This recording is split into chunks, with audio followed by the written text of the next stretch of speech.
Espero se sientan tranquilos para disfrutar este evento. Gracias por su asistencia. Mi nombre es José Antonio González. Creo que ya muchos nos conocemos. Aunque dicen que ya me había perdido, pero no andaba perdido. Andaba de parranda. Y al rato nos vamos también de parranda. Así es que quien quiera acompañarnos, con mucho gusto. Bueno, para la gente que no tiene el gusto o el disgusto de conocerme, mi nombre es José Antonio González, para servirle. Me gusta la parte fiscal desde hace mucho tiempo. He dado clases en varias instituciones, en el Politécnico muchos años, en la UVM también muchos años, y bueno, me he especializado en la parte fiscal, la parte contable y algunos otros temas. Entonces, siéntanse por favor con la confianza de preguntar en el momento mismo que tengan la duda.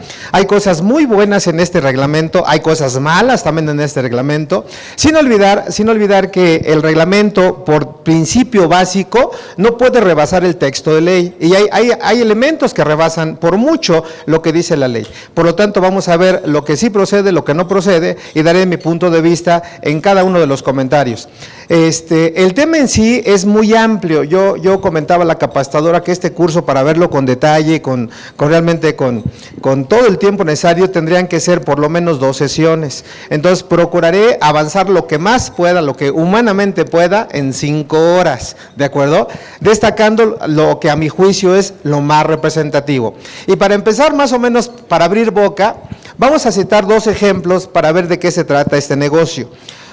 De acuerdo a la ley del impuesto sobre la renta, y cito 2 artículos, artículo 94 y artículo 96, hablo de la retención básicamente en materia de impuesto a la renta, sueldos y salarios y asimilables a sueldos salarios. Uno de los puntos básicos que ustedes y yo recordamos es que en materia de nóminas, mientras no esté cobrado el ingreso, no se tiene que retener el impuesto, ¿estamos de acuerdo? Es decir, ingresos a crédito, no se calcula el impuesto hasta que estén efectivamente cobrados, ¿queda claro? Bueno, ¿qué dice el reglamento en ese sentido? Y quiero que ustedes vayan sacando sus conclusiones, yo daré las mías. Hoy, en este sentido, yo les he dicho toda la vida de que la autoridad siempre lo que quiere es recaudar. Y hoy, en este año, se está patentizando todo eso, y comentaré algunos detalles de la propuesta de reforma fiscal para el 2016. Por lo tanto, como quiere recaudar, y en base a esto, y específicamente en materia de sueldos y salarios, yo toda la vida les he dicho, tengan cuidado con nóminas y hagan un ajuste mensual en los términos del artículo 10 que regula el subsidio para el empleo, y hagan su ajuste anual. Por lo tanto, si hacen sus 2 ajustes, no debiera de existir diferencia de impuestos sobre la renta. ¿Me explicó? Aún y cuando ustedes puedan decir, es que estoy haciendo un ajuste anual y por derivado del ajuste anual retengo un impuesto que me sale o que me bota. Eso en principio, y con todo respeto, se supondría que las retenciones que hacen mes a mes están mal calculadas. De verdad, siendo muy, muy estricto. Y alguien me puede decir, oye, pero ¿por qué te aventuras a decir eso? Si un trabajador no gana lo mismo cada mes. Bueno, entiendo eso, que puede ganar más o puede ganar menos, pero en el momento mismo que se mueve la base, se ajusta el impuesto, ¿no es cierto? Porque el artículo 96 dice, al ingreso percibido en el mes, ya sea alto o bajo, aplícale la siguiente tarifa. Por lo tanto, el impuesto se tiene que ir ajustando mes a mes. Bueno, bajo esa tesitura, uno de los puntos hoy en el nuevo reglamento que me dice que ustedes pueden hacer un cálculo anual de impuestos, mejor dicho, van a hacer una tabla anual para efectos de identificar el ingreso grabado del año. ¿Y qué tienen que hacer? Desde el mes de enero tienen que proyectar los ingresos por salarios de los trabajadores. Y van a poner una cédula, como más adelante se las voy a mostrar, va a decir tanto de sueldos salarios, van a decir los salarios están grabados, punto. Aguinaldo total menos la parte exenta, la diferencia está grabado, ¿me explicó? Y así se van concepto por concepto. De tal manera que van a llegar al ingreso grabado anual, ¿estamos de acuerdo? Pero ese cálculo lo van a hacer desde enero, ¿queda claro? Y al determinar el ingreso anual grabado, ¿qué van a hacer? Lo van a dividir entre 12 y le van a aplicar la tarifa mensual. ¿Y qué creen que les va a dar? ¿Un impuesto mayor o menor al que hoy estamos calculando? ¿Mayor? Entonces la idea es fiscalizar más al contribuyente, recaudar más, y ahí, desde mi punto de vista, hay un primer choque. En base a lo que inicié el día de hoy, les dije, yo no puedo pagar un impuesto sobre algo que no está cobrado, ¿estamos de acuerdo? Entonces, ahí estaría pagando impuesto sobre el aguinaldo, sobre la prima vacacional, sobre las gratificaciones anuales, sobre la previsión social, etcétera, etcétera, cosa que no está cobrado hoy.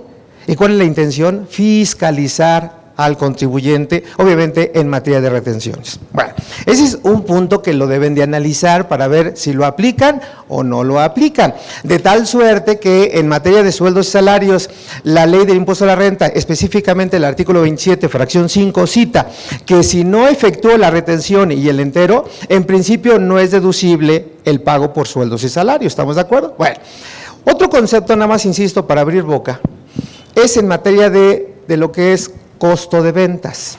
Hoy hacen muchas apreciaciones en costo de ventas. Una de ellas es la siguiente. Yo en varios eventos que hemos tenido con ustedes, salud, les he dicho, pueden haber partidas que aun y cuando no estén pagadas, si se deducen a través del costo de venta, son perfectamente deducibles. ¿Por qué menciono ¿Por qué menciono este ejemplo? Porque como que tenemos la idea de que para que sea deducible, por ejemplo, los pagos a personas físicas, a sociedades civiles, a coordinados, el requisito es que esté pagado. Y cito el artículo 27, fracción 8 de renta, ¿me expliqué? Yo nada más agregaré un detalle, sí deben de estar pagados si pretendo deducirlo como gasto, ¿me expliqué? Pero si pretendo deducirlo como costo, toda vez que esos tres elementos forman parte del costo, sorpresa, hoy el reglamento precisa lo que yo les he dicho toda la vida, pueden haber conceptos a crédito, ¿de acuerdo? Como puede ser inclusive la misma nómina, ¿queda claro? Los pagos a sociedades civiles, los pagos a coordinados, que si forman parte del costo, aunque no se paguen, sorpresa, son perfectamente deducibles, ¿queda claro? Hoy, otro punto, nada más para que, insisto, tengan una visión, hoy otro punto importante, se está retomando algo que ya se ha venido dando en el reglamento anterior, y el ejemplo es el concepto llamado depósitos en garantía. El depósito en garantía es muy diferente al cobro de rentas. Es muy diferente a las rentas cobradas por anticipado, ¿me explicó? Simplemente el depósito en garantía tiene una lectura, y la lectura es garantizar el cumplimiento de todos los conceptos que vienen en el contrato. Por lo tanto, si ese depósito en garantía no se utiliza en el año, la persona que lo recibe lo debe de considerar como un pasivo, y la persona que lo otorga lo tiene que considerar como un activo, ¿me explicó? En donde no es ingreso y tampoco es gasto, y se tienen que hacer dos preguntas obligadas. ¿Recibo dinero? Sí, desde luego. Ahora, primer pregunta, ¿se tiene que dar CFDI? ¿Sí o no? ¿Qué me contestarían? Estamos hablando del depósito en garantía. La respuesta es no. ¿Por qué? Porque no es ingreso, ¿me expliqué? Ahora, por otro lado, en materia de impuestos sobre la renta, que es algo que nos puede confundir, ¿se va a acumular ese depósito? Cuando la ley de renta me dice que de momento que se pueda cobrar total o parcialmente la contraprestación se acumula, pues tampoco. ¿Por qué razón? Porque al ser un pasivo no se considera una contraprestación, ¿me expliqué? Entonces no se da ni el recibo, no se acumula y tampoco debe de causar IVA. Cuando la ley del IVA muy atinadamente cita en su artículo 1b, se entiende efectivamente cobrado cuando se reciban en depósitos o anticipos, pero bueno, no caemos en el artículo 1 de la ley del IVA, ¿estamos de acuerdo? En conclusión, es pasivo, no es ingreso, no es base del IVA y debe ser soportado en el contrato. Pero si bien es cierto, cuando se le dé una aplicación diferente a lo que acabo de mencionar, en ese momento ya tiene el efecto fiscal al 100%, causa IVA, causa renta y se tiene que dar el CFDI, ¿de acuerdo? Bueno, pues vamos a dar inicio, las preguntas serán bienvenidas en el transcurso de la charla, me pueden decir como gusten, José Antonio, contador, lo que no me pueden decir es chiquitín, todavía no. Bueno, vamos a empezar.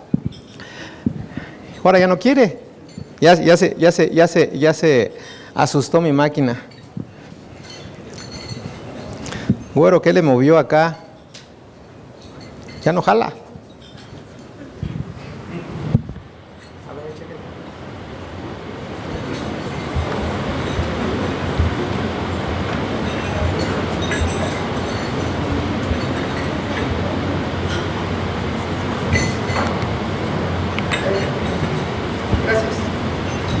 Bueno, como ustedes ya es costumbre, regularmente empiezo con una reflexión.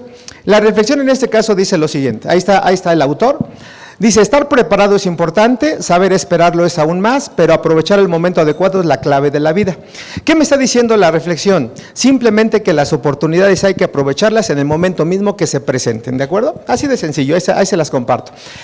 Esta lámina la adicioné respecto al material que tiene, nada más para que tengan una visión de lo que vamos a platicar. Y de hecho, si me permiten una disculpa, metí como 4 o 5 láminas más, por lo tanto, si quieren tomar la nota, o si no la capacitadora, con mucho gusto se las hará llegar. Bueno, ¿de qué vamos a hablar de manera muy general? Vamos a hablar de algunas afectaciones en materia de decreto de dividendos, que hay algunas precisiones, ya sean de México o del extranjero. Sin olvidar que hay 3 escenarios muy importantes, nada más para ubicarlos. Es diferente que cuando una persona física percibe dividendos de México. ¿Por qué razón? Porque en los términos hoy de la ley de renta, tengo que retener un 10% a partir del 2014, ¿me explico? La persona física tiene que acumular el impuesto a la renta, debe de acumular el dividendo y aplicar el acreditamiento. Efecto para la persona física, se tiene que dar un CFDI, bla, bla, bla. También es muy diferente hablar de dividendos para persona moral a persona moral residente en México, que en los términos del artículo 16 de renta, es un ingreso contable no fiscal.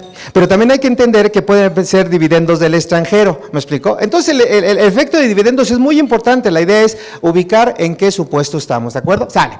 Otro punto, retomaremos el concepto llamado residencia fiscal, que la residencia fiscal es uno de los factores de vinculación para que las personas físicas o morales paguen impuestos en territorio nacional, y una de las características, por si se nos ha olvidado, al ser residente en México, la idea es acumular el 100% de los ingresos de México y del extranjero, ¿queda claro? Sin embargo, una pequeña precisión por cuestión de tiempos. Hoy en materia de pagos provisionales, y cito el artículo 14 de renta, conjuntamente con algunos artículos de reglamento que dice, cuando una persona física o moral tenga ingresos de fuente de riqueza ubicados en el extranjero y que esos ingresos hayan pagado un impuesto en el extranjero, para efectos únicamente de pagos provisionales no se van a acumular porque ya pagaron un impuesto en el extranjero. Eso lo dice hoy el reglamento, igual que el año pasado, o sea, eso no hay cambio, nada más lo estoy patentizando. Y por otro lado, en la declaración anual sí se acumulan, estamos de acuerdo. Y al acumularse los ingresos del extranjero, ¿cuál es la idea? Puedo acreditarme en los términos del artículo 5 de renta, el impuesto sobre la renta pagado en el extranjero, con los topes que hoy marca la propia ley, por eso se llama un impuesto a la renta máximo acreditable. Simplemente para ubicarnos. Sin olvidar que hoy, nada más para que tengan una visión, sigo aquí en el punto de residencia fiscal. Hoy una de las propuestas en materia fiscal es fiscalizar otra vez, insisto, al contribuyente, ¿de acuerdo? Y uno de esos elementos que se está proponiendo hoy, que ya es prácticamente una realidad, es un concepto llamado lotería fiscal, no sé si lo han escuchado. ¿Y cuál es el concepto de la lotería fiscal? Que si bien es cierto, la autoridad va a proponer y va a incentivar el uso de medios electrónicos para efecto del pago, ¿me expliqué? Y eso dijo que ya es una realidad, porque exactamente, y a mí me llama la atención los días de publicación, exactamente el día 2 de noviembre, Día de Muertos, Día Mayor, ¿de acuerdo? Sale publicado un decreto. Y ese decreto va en función de lo que acabo de mencionar, y dice, por el periodo llamado Buen Fin, que terminó ayer, nada más aclarando, porque no vayan a pensar que hoy se van a ir a comprar todavía, del día 13 al día 16, se sugiere que las personas físicas usen sus tarjetas de crédito y débito, ¿de acuerdo? Argumentando el SAT que es una forma más práctica y sencilla de pagar, eso lo dice el SAT, ¿de acuerdo? Y por lo tanto se establece una bolsa de 500 millones de pesos para premiar a los tarjetavientes. ¿En qué consiste el premio? De que la persona que emite la tarjeta de crédito o de débito, que puede ser un banco o una casa comercial, hay muchas casas comerciales hoy, ¿de acuerdo? Me dice, puede ser el beneficiario de que tu deuda se cancele total o parcialmente, ¿no es cierto? Entonces de inicio hay un beneficio ¿para quién? Para las personas físicas, pero no para todas, solamente los que salgan sorteados, ¿de acuerdo? Y esa condonación que me hacen, obviamente tiene un tope, y el tope son 10,000 pesos por persona, ¿me expliqué? Por lo tanto, si yo les doy la tarjeta de crédito, tú sales beneficiada, ¿me explico? Yo la deuda que te estoy condonando, yo la puedo acreditar contra el impuesto a la renta propio. Al final del camino, ¿quién va a absorber el impuesto? El SAT o la autoridad, ¿me expliqué? En base a ese sentido, se dan dos elementos. Primero, lógicamente, dar un estímulo fiscal a los que emiten la tarjeta de crédito. Hay un estímulo fiscal, porque van a recuperar el saldo que están obviamente condonando. Y número dos, que es la parte importante, van a tener ya un elemento de fiscalización para el contribuyente.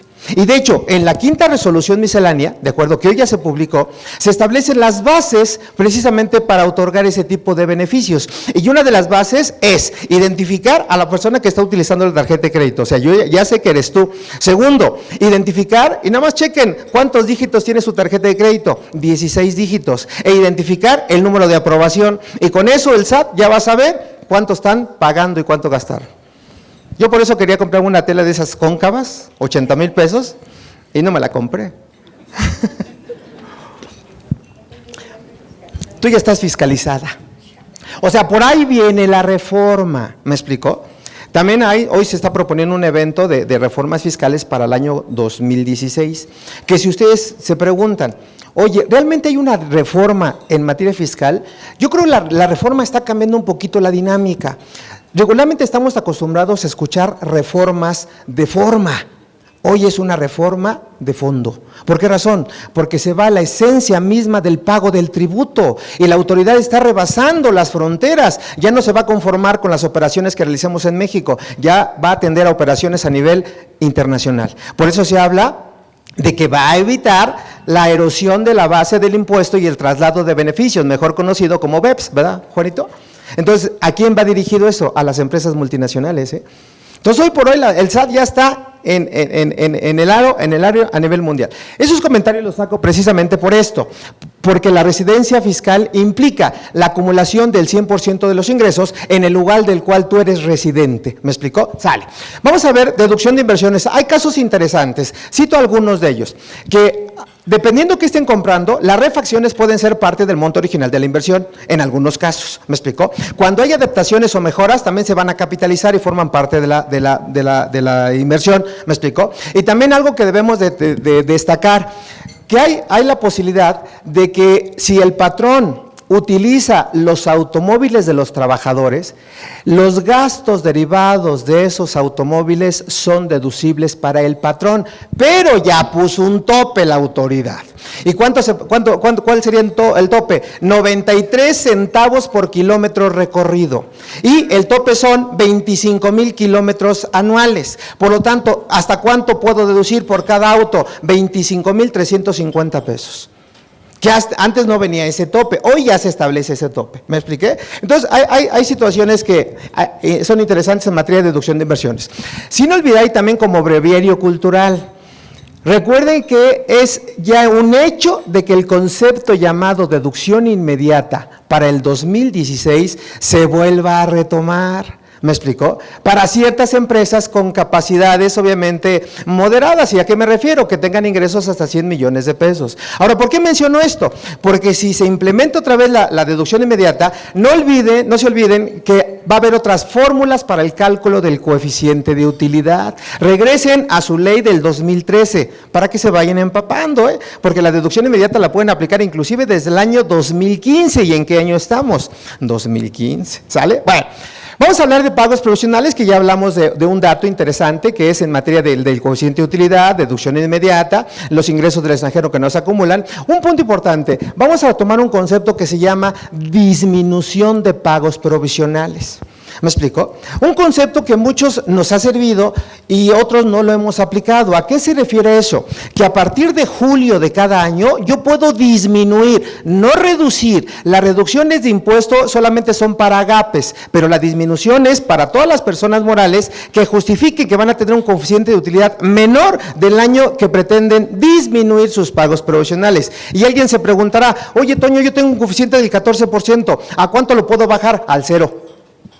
Disminuir es disminuir, ¿cuánto? Lo que tú quieras, pero con una condición de que tienen que recalcular su coeficiente de utilidad por el ejercicio que lo están disminuyendo. De tal manera que si estoy en el 14, lo disminuyo al 3 y en el ejercicio me da un coeficiente del 5, sobre el 2% voy a calcular recargos. No pago el principal, pero sí pago los recargos. ¿Me expliqué? Entonces por ahí vienen algunas presiones. Veremos contratos de obra. Hay varios conceptos que se consideran hoy como obra, los vamos a ver cuáles son, veremos otra vez el término de 183 días para que sea un nuevo establecimiento permanente y el momento de acumulación en materia de contratos de obra. Sin embargo, una adición que yo les puedo compartir es que hoy muchas empresas, si tienen un contrato de obra, van a tener ingresos acumulables en función del avance o las estimaciones aprobadas, pero regularmente no hay gastos, no hay costo. ¿Me explicó por qué? Porque la obra no la están terminando. Hoy la autoridad nos puede dar algún indicio para hacer una posible planeación fiscal.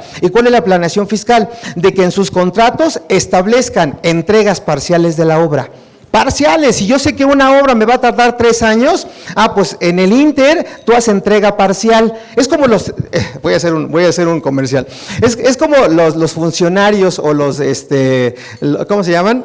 Las personas que están al frente del poder, nuestros dirigentes. Dicen, voy a inaugurar una obra, pero está inconclusa, pero ya está el formatito, entonces la voy a inaugurar. Pues más o menos así, o sea, no la terminé, pero ya la voy a inaugurar, ¿verdad? Así están las cosas. Bueno, veremos de viáticos, ¿de acuerdo? En viáticos hay muchas cosas que comentar. Una de ellas es que los viáticos por fórmula, ¿de acuerdo? En los términos hoy del artículo 150 de la ley de renta, mientras no rebasen 500,000 pesos, no se está obligado a informarlo. ¿Estamos de acuerdo? 500,000. Que estamos hablando de viáticos, venta de casa habitación, ¿me explicó? Si no rebasan 500,000, simplemente no se informan. Pero ¿qué me dice hoy el reglamento? Son de las cosas que tienen que ir madurando. Está retomando esa idea que mientras si no rebasan 500,000, no hago nada. Pero si me dice, si la suma de los viáticos con otros conceptos que son acumulables ya rebasan 500,000, sorpresa, ya tienes que informar los viáticos en tu declaración anual. Y no tienes que dar ninguna obligación de alta en el RFC. ¿Por qué? Porque ya tienes un ingreso diferente. Por ejemplo, tienes arrendamiento, por ejemplo, tienes salarios, por ejemplo, tienes honorarios y demás. Sin embargo, un punto que tienen que ir valorando es el siguiente. Me dice una de las presiones en el reglamento, si los viáticos representan más del 10% de los ingresos por sueldos y salarios, sorpresa, es obligación informarlo. No sé si queda claro, o sea, son de las cosas que tienen que ir puntualizando. Ejemplo, yo tengo ingresos de 300,000 pesos por sueldos y salarios. Y ahí ni siquiera me dice grabado, simplemente dice ingresos derivados de una prestación de servicio personal subordinado. ¿Y qué entra? Todo, ¿me explicó? Tengo ingresos por 300,000. Saco el tope del 10%, ¿cuánto tengo? 30,000 pesos. Oye, me dieron de viáticos 60,000, ¿estamos obligados a informarlos? Sí. Vean, Por eso les decía que hoy una declaración anual deja de ser anual y ya se convierte en una declaración prácticamente patrimonial. El SAT quiere saber todo lo de nosotros. Bueno, otro punto que vamos a platicar. Les doy un antecedente, insisto, más que nada por la idea de avanzar. Veremos en materia de enajenación y reembolso de acciones, una chulada. Y uno de los puntos interesantes de esos dos elementos es que cuando yo hago una aportación de acciones o una aportación de capital, hago una aportación de capital, ¿de acuerdo? Ahí está. Y luego quiero hacer un reembolso de capital en un término de 2 años. ¿Qué me dice el reglamento en ese sentido? Como la tenencia del capital es de 2 años o menor, haz 2 cálculos.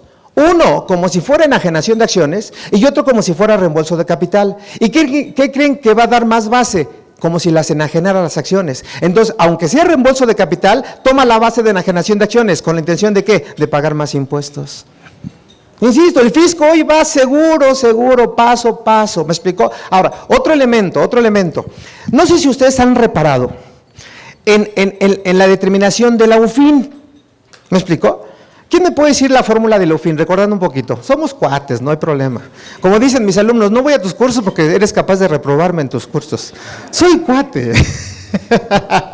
¿Quién me ayuda a recordar cómo se calcula la UFIN? A ver, nada más uno, hay como 200 y tantas personas hoy, quiero uno, nada más, number one, ¿verdad? Uno, ¿quién dijo yo? Las mujeres son más aventadas, ¿no? Ahora no hay mujeres. A ver, ayúdame, pésenle un micrófono por favor aquí a la contadora. No te preocupes, si te equivocas. Ahí me corrige, es resultado fiscal más ingresos acumulables y menos impuesto pagado, algo así.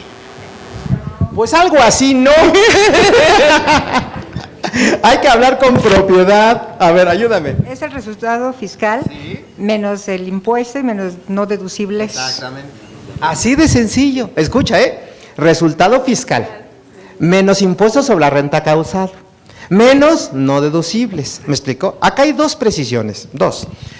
¿Qué querías decir algo bonito? No deducibles ya está restado del resultado fiscal. No. Sí, Toño. A ver, échale, aprésale, a ver. Cuando determina su resultado fiscal, tú ya le quitaste los no deducibles. Entonces no solo tienes que restar otra vez. Dice el contador, cuando determinas tu resultado fiscal, haces un papel de trabajo llamado conciliación contable fiscal. ¿Estamos de acuerdo? Y hay un concepto, que es donde viene mi primer comentario. Hay un concepto que son partidas que se suman y se llama, por definición, deducciones contables no fiscales. Espero que me vayan siguiendo. Ahora, en esa parte hay, a su vez, una subdivisión. Las partidas que en los términos de la ley de renta realmente no son deducibles y las partidas que de acuerdo a la ley de renta son partidas en conciliación. Que no es lo mismo. Por ejemplo, si tienes gastos de representación, es un gasto contable, no fiscal, porque el concepto es no deducible. Creo que me ven siguiendo. Si tienes viáticos, ¿de acuerdo? En la parte que no es deducible, es lo mismo. Partida contable, no fiscal, porque el gasto no es deducible. ¿Me explicó? Sin embargo, si tienes una factura sin requisitos fiscales, porque a lo mejor no te desglosé el IVA, ¿me explicó? A lo mejor está mal tu RFC o te puse el RFC genérico. ¿Eso es un gasto no deducible? No, esa es una partida en conciliación.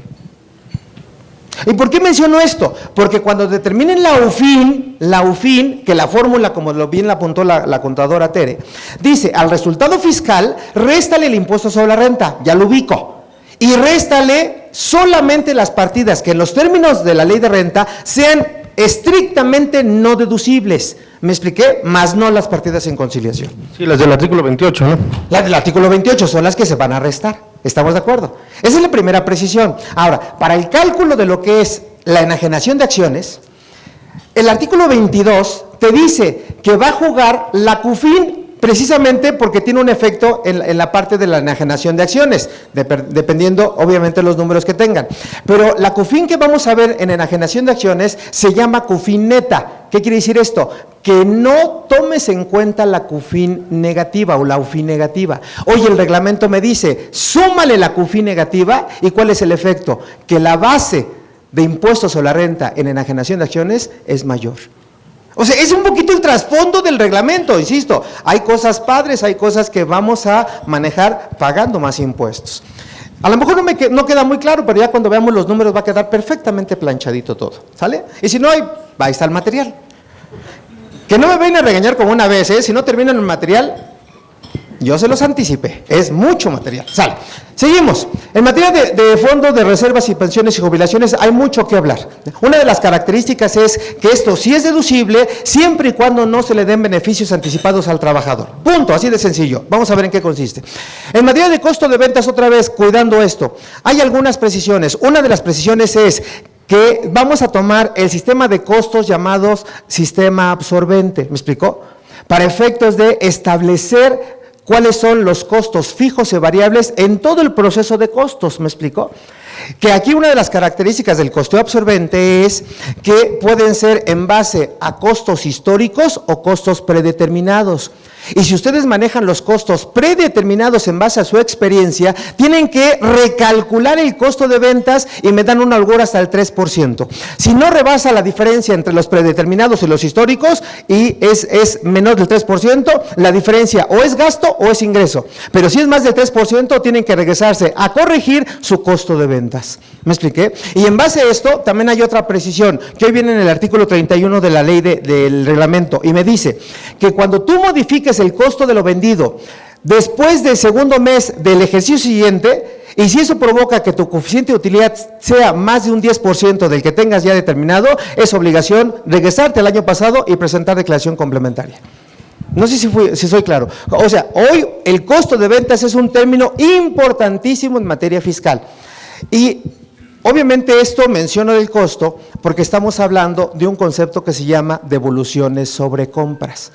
Y si las compras disminuyen, el costo disminuye. ¿Sí me explicó? Y la pregunta sería, oye, José Antonio, en base a lo que tú estás diciendo, hoy mes de, ya no sé qué mes vivo, noviembre, hoy mes de noviembre, ¿tú puedes devolver mercancía del ejercicio 2014? ¡Claro! Y si devuelvo mercancía del ejercicio 2014, ¿qué creen que se va a mover? El costo, claro. Entonces, aguas con ese detalle, ¿de acuerdo?